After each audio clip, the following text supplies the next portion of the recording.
Good morning students. लक्ष्य में आप सभी का स्वागत है। मैं एस के भारती आप लोगों को fundamental of electrical and electronics पढ़ा रहा हूँ। और आज हम लोग सिलेबस ओवरव्यू पे आए हैं। आज हम लोग यूनिट 1 पे देखेंगे fundamental of electrical and electronics. पिछले वाले वीडियोस में आप लोगों ने सिर्फ ये जाना कि इलेक्ट्रिकल और इलेक्ट्रॉनिक्स इंजीनियरिंग में आपको पढ़ना क्या है। ठीक, सिर्फ मैंने कुछ कंपोनेंट्स दिखाए कि कैसे वर्किंग करते हैं वो दिखाए। आज हम लोग सिलेबस में जाएंगे और वर्ड बाय वर्ड्स देखेंगे कि एग्जैक्टली इस पूरे सिलेबस में पढ़ना क्या है। आते हैं। पहला जो यूनिट है आपका वो है overview of electronic component and signal. अब इस यूनिट में अगर आप देखते हैं तो बहुत सारे छोटे छोटे टर्म्स दिए हुए हैं। ठीक, इन्हीं को हम लोग को डिटेल स्टडी करना है। बट हम लोग आज की क्लास में सिर्फ ओवरव्यू जानना है, इन सब नामों का क्या मतलब है। ऐसे इनको डिटेल स्टडी करना है, आपको नोट्स बनाना है और एग्जाम में लिखना है। ठीक है, हमारा मकसद तो यही है। ठीक है, और इसी से कॉम्पिटिटिव लेवल में एग्जाम में क्वेश्चन भी पूछे तो अच्छे से बेसिक बातों को बहुत बहुत अच्छे तरीके से समझना है, सुनना है और लिखना भी है। सबसे इम्पोर्टेंट बात होता है कॉपी में लिखना। इसको हम लोग छोड़ देते हैं और अंतिम समय में एग्जाम के समय में बहुत परेशानी होती है। इसलिए आपको एक मोटी कॉपी खरीदनी है। लगभग 300 पेज की कॉपी होनी चाहिए। कितनी पेज की? 300 पेज की कॉपी होनी चाहिए। ये बहुत ज़रूरी है। 300 पेज की कॉपी आपको होनी चाहिए। 300 पेज की जो कॉपी होगी, इसी कॉपी में आप आराम से दो सेक्शन बांट देंगे। एक सेक्शन का नाम है इलेक्ट्रिकल सेक्शन और एक सेक्शन का नाम है इलेक्ट्रॉनिक सेक्शन। इलेक्ट्रॉनिक सेक्शन के अंतर्गत मैं आगे चल के बताऊंगा यूनिट 1, यूनिट 2 और यूनिट 3 आता है। इलेक्ट्रिकल सेक्शन के अंतर्गत यूनिट 4, यूनिट 5 और यूनिट 6 आता है। अभी आप सिलेबस पूरा नहीं देखे हैं, देखिएगा तो छः के छः यूनिट आपको दिखेगा कि टोटल 6 यूनिट है। और इन 6 यूनिट में आपको दो भाग में बांटना है। इलेक्ट्रॉनिक सेक्शन में 1 2 3 यूनिट्स आते हैं जो कि पढ़ने के दौरान आपको दिखाई देगा। और इलेक्ट्रिकल सेक्शन में चौथा यूनिट, पांचवा यूनिट और छठा यूनिट आता है। तो ये 300 पेज की कॉपी को आधा आधा, डेढ़ डेढ़ सौ पेज में डिवाइड कर ले। चलते हैं, अब हम लोग टॉपिक पे बात करते हैं कि यूनिट नंबर 1 में हमें पढ़ना क्या है। पहला जो आप यूनिट नंबर 1 देखेंगे, इसमें साफ साफ लिखा है overview of electronics component and signal. ठीक है, overview of electronics component and signal मतलब क्या होता है? इलेक्ट्रॉनिक्स कंपोनेंट जो जो होंगे हमारे इस दुनिया में, उनको पढ़ना है और उससे रिलेटेड जो सिग्नल होंगे उनको पढ़ना है। यस, कहने का मतलब, ठीक है, हम लोगों को कह रहा है कि बताओ भाई एक्टिव और पैसिव कंपोनेंट किसे कहते हैं। ठीक है, एक्टिव कंपोनेंट, पैसिव कंपोनेंट। पहले तो इलेक्ट्रिकल और इलेक्ट्रॉनिक्स की दुनिया में कौन से कंपोनेंट यूज होते हैं पहले वो नाम तो जाने, तब ना उसको एक्टिव और पैसिव में बांटिएगा। एक्टिव होता क्या है, पैसिव क्या होता है। अगर एक लड़के से मैंने पूछा एक्टिव पैसिव जानते हो, बोला हाँ जानते हैं, अंग्रेजी में पढ़े थे एक्टिव वॉइस पैसिव वॉइस। तो नहीं, मैं वहां पर नहीं जा रहा हूँ। अगर आप ऐसा सोच रहे हैं तो गलत सोच रहे हैं। मैं वॉइस की बात नहीं कर रहा हूँ, अंग्रेजी की बात नहीं कर रहा हूँ। यहाँ एक्टिव एलिमेंट है, active electrical element and electronics element, passive electrical element और इलेक्ट्रॉनिक्स एलिमेंट। यानी इलेक्ट्रिकल और इलेक्ट्रॉनिक्स की दुनिया में भी एक्टिव और पैसिव नाम का शब्द आता है। यस आता है सर। दिखाइए तो फोटो एक दो दिखाइएगा तो ना समझ में आएगा कि हम क्या बोलना चाह रहे हैं। यस देखिए, आपके सामने एक फ़ोटो मैं डाल रहा हूँ, ठीक है? सुंदर सा फ़ोटो है, बहुत अच्छे से, ठीक है? तो सर्किट एलिमेंट मैंने आपके सामने डाला। सर्किट एलिमेंट आपके सामने दिखाई दे रहा है, ठीक है? इसको और थोड़ा बड़ा करते हैं ताकि थोड़ा और अच्छे से देख पाएँ। Exactly circuit element. फिलहाल आगे चल के इसका यूज़ भी करेंगे हम लोग इसी फ़ोटो का, एक साइड एक्टिव है और एक साइड पैसिव है। फिलहाल एक्टिव पैसिव को छोड़ दीजिए, क्योंकि जैसे ही सिलेबस में आएँगे मैं एक्टिव और पैसिव को समझाऊँगा कि एक्टिव पैसिव होता क्या है। लेकिन पहले एलिमेंट के नाम तो जान लें, ठीक है? पहले ही किसी आदमी से आप मिलते हैं तो उसके बारे में सिर्फ़ उससे पहले नाम पूछते हैं, एक के बार उसके बारे में तो नहीं जानने लगते हैं। Yes exactly. देखिए एक वर्ड है ट्रांजिस्टर, पहली बार सुनने को मिला आपको ट्रांजिस्टर। इस पूरी दुनिया में हमको लगता है कि यदि आप 10th क्लास पास करके आए हैं, तो सुने पहले होंगे, लेकिन अब यहाँ पर ऑफ़िशियली, ऑफ़िशियली का मतलब अब आपको सही में लिखा हुआ दिख रहा है और सुन भी रहे हैं ट्रांजिस्टर। Yes sir. डायोड, पहली बार डायोड भी सुनने को मिला, पहली बार ट्रांजिस्टर भी, LED, photo diode, integrated circuit, इसी को आईसी कहते हैं। तुम लोग बहुत बार सुना होगा। अगर मोबाइल खराब हो जाता है तो दुकान में जाते हो, दुकान वाला बोलता है इसका आईसी जल गया है। एग्जैक्टली, आईसी का फुल फॉर्म इंटीग्रेटेड सर्किट होता है। तो आईसी कैसा दिखता है वो भी मैं दिखाऊंगा, आप चिंता नहीं करें। ठीक है। रेसिस्टर के बारे में पढ़ेंगे, एलडीआर, ठीक है, थर्माइस्टर, कैपेसिटर, इंडक्टर, ऐसे। तो ये सब जो नाम है, इसी नाम को हम लोग यहाँ पर देखने वाले हैं। एक स्टूडेंट का कहना था, सर चलिए ठीक है, हमें एक दो फोटो दिखाते तो और बेहतर होता। तो मैं एकदम दिखाने वाला हूँ, मैं आपको एकदम दिखाऊंगा एक फोटो। आइए मैं फोटो लेके चलता हूँ आपको, फोटो की दुनिया में मैं लेके चल रहा हूँ। आइए, और फोटोज हैं मेरे पास, इसके अलावे भी फोटोज हैं। एक इधर इमेज है, मैंने अलग अलग बना के रखा है इस इमेज को भी आप बड़ा बड़ा करके आप देख सकते हैं, देख लीजिए। ठीक है। आप देख रहे होंगे कि ये भी एक इमेज है, और ये देख लीजिए, इसमें ये अच्छे से दिखाई दे रहा होगा, आई थिंक आपको बढ़िया से दिखाई दे रहा होगा। और इन सभी के बारे में हम लोगों को क्लास में पढ़ना भी है, इस पूरे सेक्शन में पढ़ेंगे भी। एक का नाम है रेसिस्टर, जो कि रंगों की पट्टी बनी हुई है, इसके बारे में पढ़ेंगे। ये एक्टिव है कि पैसिव है, इसी को तो जानना है। तो एक्टिव पैसिव क्या होता है इसको समझना है। नहीं नहीं, अभी हम लोग पहले नाम जान ले, मैंने फर्स्ट टाइम बोला, मैंने नाम जान ले। फिर जब नाम समझ जाइएगा ना, मैं पूरा लेक्चर ही दूंगा एक्टिव और पैसिव का, उसको करके भी दिखाऊंगा एक्टिव पैसिव। दूसरा है कैपेसिटर। कैपेसिटर कैसे काम करता है, क्या होता है, ऐसा कई बार देखे होंगे इलेक्ट्रॉनिक सर्किट के अंदर। ठीक है, गुथा हुआ रहता है। ठीक है, ये है, ये भी रहता है, इसको इंडक्टर कहते हैं, पहली बार सुनने को मिल रहा है इंडक्टर। यदि आप किसी बॉडी में तार को लपेट देंगे, तांबे के तार को लपेट देंगे तो कॉइल बन जाएगा, और इसी को हम इंडक्टर नाम देते हैं। ठीक है, डायोड्स, ट्रांजिस्टर, इसमें 3 टर्मिनल होता है, ऐसा छोटा-सा होता है। ठीक है, इसको भी मैं दिखाऊँगा। यानी इसमें से कोई ऐसा एलिमेंट नहीं है जो आपके सिलेबस में नहीं है और नहीं पढ़ना है। सबको डिटेल पढ़ना है, का मतलब इसके अंदर जा के पढ़ना है, और इसको एग्ज़ैक्टली समझना है कि ये वर्क कैसे करता है। इस पूरे चैप्टर में मैं एक्टिव और पैसिव एलिमेंट के बारे में समझाऊँगा। क्या बोला मैंने? एक्टिव एलिमेंट और पैसिव एलिमेंट। हमें अभी नहीं जानकारी है एक्टिव पैसिव, लेकिन एलिमेंट की जानकारी है। हाँ, इसमें कुछ एक्टिव होंगे, कुछ पैसिव होंगे। जैसे मैं जानता हूँ कि ट्रांजिस्टर एक एक्टिव एलिमेंट है, रेसिस्टर एक पैसिव एलिमेंट है। लेकिन आप फिर सोच रहे होंगे, ज़रूर कोई ना कोई परिभाषा होगा जहाँ पर एक्टिव और पैसिव को बताया जाएगा एग्ज़ैक्टली। तो इसके बारे में भी हम लोग आगे स्टडी करने वाले हैं। आप एकदम घबराएँ नहीं, ये काम मेरा है और मेरे ऊपर आप छोड़ दें, ठीक है? और मेरे को अपना काम निभाने दें। बस आप एक-एक करके मेरी बात को सुनते जाएँ, मैं जैसे बोलता हूँ वैसे करते जाएँ, बाकी सब कुछ मेरा। यानी इसमें पूरा का पूरा यहाँ तक मैंने आपको बताया ट्रांजिस्टर, आप देख रहे होंगे, ठीक है? Transistor, FET, CMOS and their applications तक मैं आपको लेके आऊँगा। ये आपके कंपोनेंट्स ही हैं, जिसमें फेट के बारे में बताऊँगा। फेट का फुल फॉर्म होता है फील्ड इफेक्ट ट्रांजिस्टर, मॉस का फुल फॉर्म होता है मेटल ऑक्साइड सेमीकंडक्टर। ये सभी कंपोनेंट्स हैं, तो इसमें कोई एक्टिव होगा, कोई पैसिव होगा, तो कैसे एक्टिव हुआ, कैसे पैसिव हुआ, इसके बारे में पढ़ेंगे। यानी यहाँ तक आपका पहला चैप्टर होता है। ठीक है, पहला चैप्टर का मतलब फर्स्ट यूनिट का फर्स्ट पार्ट, फर्स्ट यूनिट का फर्स्ट पार्ट। ठीक, तो फर्स्ट यूनिट के फर्स्ट पार्ट पे आप हैं। दूसरा पार्ट आपका सिग्नल के बारे में पढ़ना है। इसके बारे में, सिग्नल, इसको अलग पेन अलग कलर से हम लोग यूज करते हैं। सिग्नल के बारे में पढ़ना है।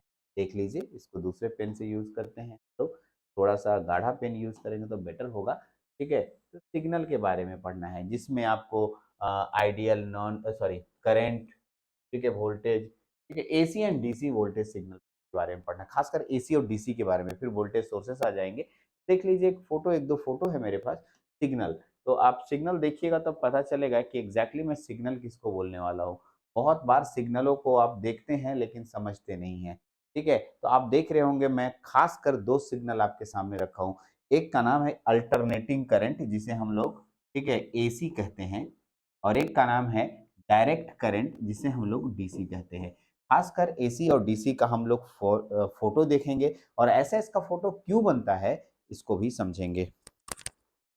ऐसा क्यों फोटो बना रहे हैं हम लोग, क्या खास बात है कि इसमें सांप की तरह दौड़ रहा है सर, सांप की तरह दौड़ने का कैसे बना, सांप की तरह कैसे दौड़ता है, और ये सीधा कैसे बनता है।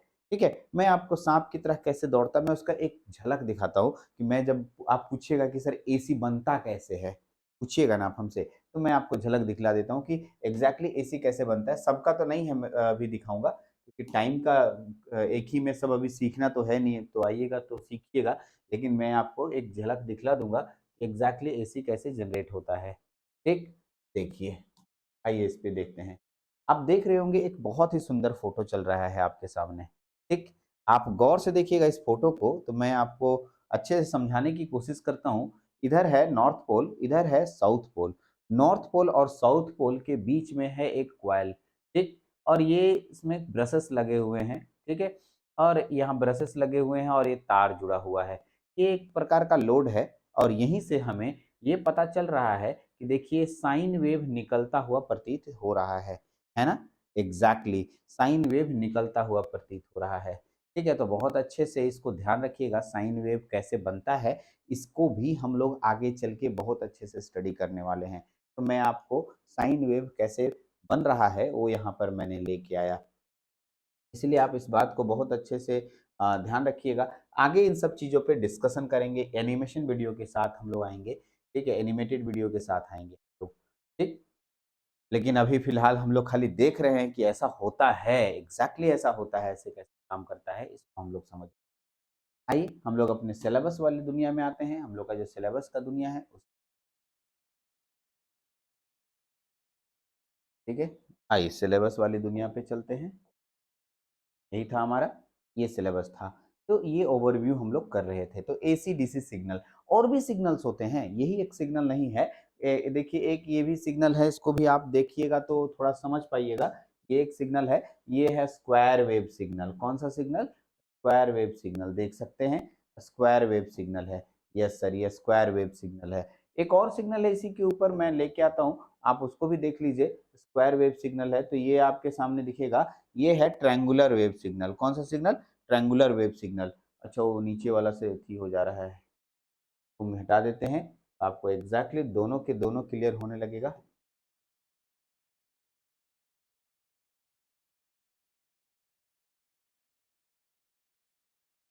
आइए, देखिए ये है ट्रायंगुलर वेव, दिख रहा है ना triangular wave?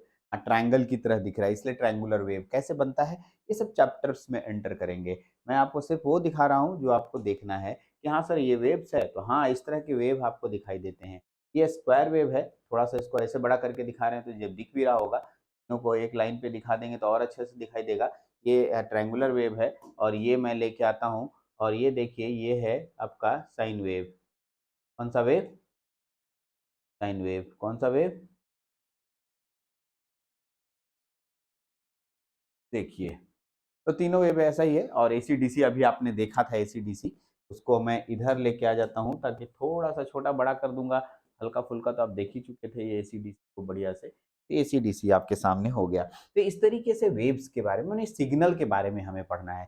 Signal, AC signal, DC signal, periodic signal, non periodic signal, ये आपके सामने आएगा। देखिए लिखा है पीरियोडिक, नॉन पीरियोडिक सिग्नल के बारे में।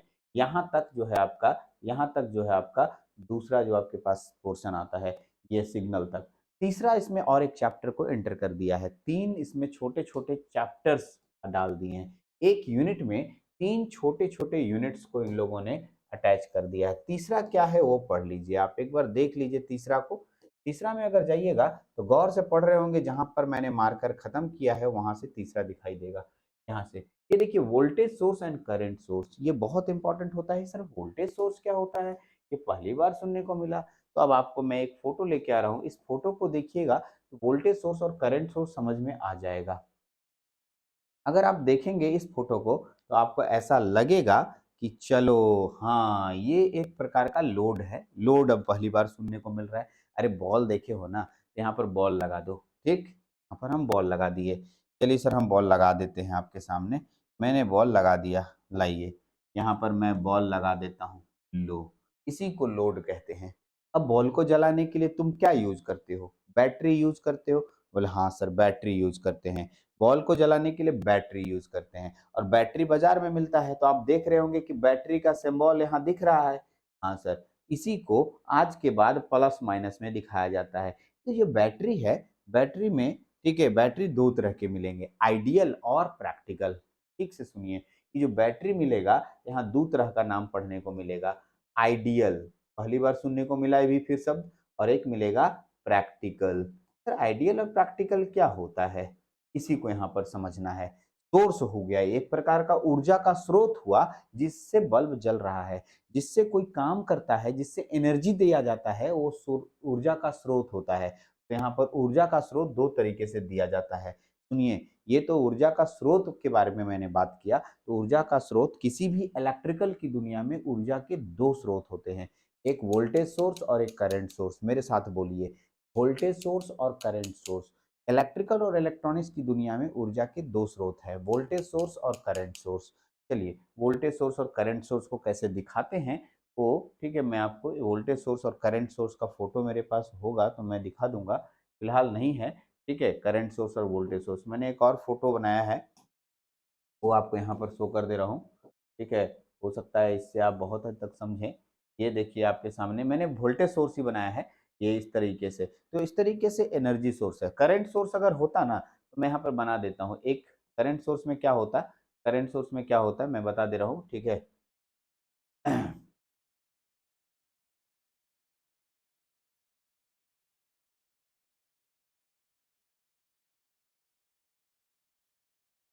करंट सोर्स में क्या होता है मैं बता दे रहा हूँ, करंट सोर्स में क्या होता है देख लीजिए। कुछ नहीं करते करंट सोर्स में, हम लोग एक इस तरीके से लाइन खींचते और एक यहाँ पर एरो मार्क लगाते, ये भी हम आपको दिखाते, इसे कहते हैं करंट सोर्स। क्या नाम देते, करंट सोर्स। अच्छा एक और बात बता दो, आज के बाद प्लस माइनस दिया रहेगा कहीं भी, देखिए यहाँ प्लस लिखा है और यहाँ माइनस लिखा है, प्लस माइनस दिया हुआ है, इसका मतलब ये डीसी सोर्स है, वोल्टेज सोर्स है। प्लस माइनस का मतलब वोल्टेज सोर्स होता है। तो आगे चल के वोल्टेज सोर्स और करंट सोर्स के बारे में पढ़ना है, और इसी को और बहुत सारे भाग में पढ़ेंगे, ideal voltage source, practical voltage source, फिर पढ़िएगा आप dependent voltage source, independent voltage source, बहुत सारा नाम आएगा, क्योंकि सिलेबस अभी हम लोग सिर्फ जान रहे हैं, तो एक ही दिन में सब पढ़ लेंगे ऐसा नहीं होगा, मैं स्टेप बाय स्टेप आपको बताऊंगा। तो इस पूरे में तीन पार्ट हुए, ठीक है, मैं अब तीनों पार्ट को लास्ट में जाते जाते लिख देता हूं, और आप आराम से उन तीनों पार्ट को समझ लेंगे। ठीक है, उन तीनों पार्ट को मैं समझा भी देता हूं बहुत अच्छे से, एग्जैक्टली उन तीनों पार्ट को अगर आप समझ जाएंगे तो मैं आपको बहुत अच्छे से बोल दूंगा कि हाँ आप समझ गए। पहले समझिए, यूनिट वन में ठीक है आपको तीन पार्ट मिलेंगे। एक पार्ट में आपको एक्टिव एक्टिव और पैसिव एलिमेंट के बारे में पढ़ना है, एक्टिव और पैसिव एलिमेंट के बारे में पढ़ना है।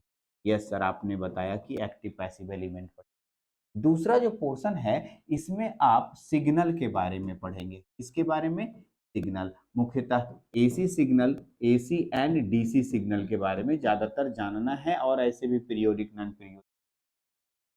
फिर तीसरा जो इसमें पढ़ना है, इलेक्ट्रिकल एनर्जी सोर्स के बारे में पढ़ना है, इलेक्ट्रिकल एनर्जी सोर्स के बारे में पढ़ना है। फिर इसके बांटेंगे, इसमें होगा वोल्टेज सोर्स के बारे में पढ़ना है, फिर हमें इसमें करंट सोर्स के बारे में पढ़ना है। ये दोनों सोर्स जो है इलेक्ट्रिकल की दुनिया में यूज होते हैं। इसी को आगे और बांटा जाता है, डिपेंडेंट, इंडिपेंडेंट, आइडियल, प्रैक्टिकल, बहुत सारे टाइप में। तो ये मुख्यतः यूनिट वन में तीन छोटे छोटे टॉपिक्स डाले हुए हैं, जिन्हें हम अलग अलग तरीके से पढ़ेंगे, अलग अलग करके पढ़ेंगे। तो ये यूनिट वन का ओवरव्यू था। यूनिट वन का ओवरव्यू आपको काफी हद तक समझ आया होगा, फिर हम लोग यूनिट टू के ओवरव्यू पे बात करेंगे, इसलिए वन बाय वन एक एक करके सारा ओवरव्यू होगा। चलिए, तो ये यूनिट वन का ओवरव्यू था।